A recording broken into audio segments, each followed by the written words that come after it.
আল্লাহ রব্বুল আলামিন বলেন, ও দুনিয়ার ইমানদারের দল, যুবক ভাইয়েরা, বৃদ্ধ বাবাজিরা, দিনের কানটা লাগাইয়া শুনবেন। আল্লাহ তাআলা বলেছেন, قد أفلح المؤمنون।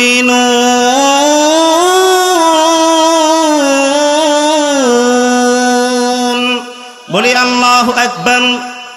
আল্লাহ রব্বুল আলামিন বলেছেন, সফল মুমিন তারাই, ঈমান এনেছে যারা।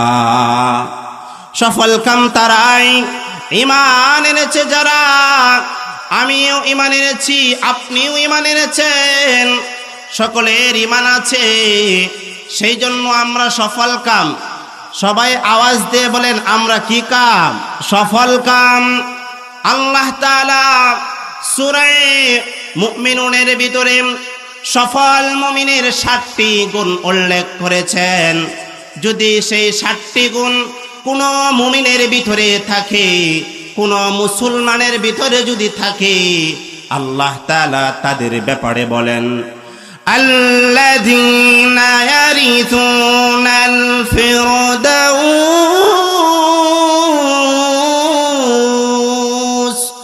হুম ফিহা খালিদুন।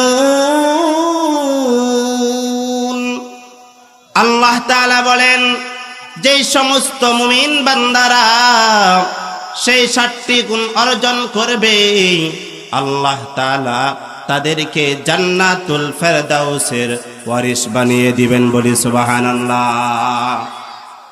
যে রকম ভাবে কোন মানুষ যদি দুনিয়া থেকে চলে যায় আর তার যদি সন্তান থাকে, যে রকম ভাবে সে ওই মাইয়াতের ধন সম্পদের মালিকানা হইয়া যায়, ঠিক তদ্রূপ ভাবে আল্লাহ রব্বুল আলামিন বলেছেন, সফল মুমিন তারা যদি 7টি গুণ অর্জন করতে পারে, আমি আল্লাহ তাআলা তাদেরকে জান্নাতুল ফেরদাউসের উত্তরাধিকারী করে দেব। বলি সুবহানাল্লাহ।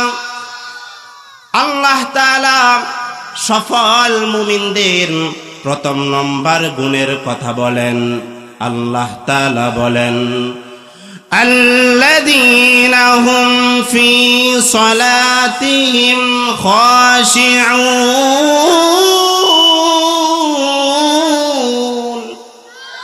আল্লাহ তাআলা বলেন, সফল মুমিনের প্রথম নম্বর গুণ হলো যারা নামাজকে খুশু খুজুর সহিত পালন করবে, যারা নামাজকে বিনয় একগ্রতার সহিত পালন করবে, ওই সমস্ত ব্যক্তিরা হচ্ছে সফল কাম। বলি সুবহানাল্লাহ। আর যারা এই সফল কাম, আমি আল্লাহ তাআলা বলে দিলাম, তাদের জন্য আমি জান্নাতুল ফেরদাউস তৈয়ার করে রেখেছি। বলি সুবহানাল্লাহ। সেই জন্যই আমি আপনি মুসলমান,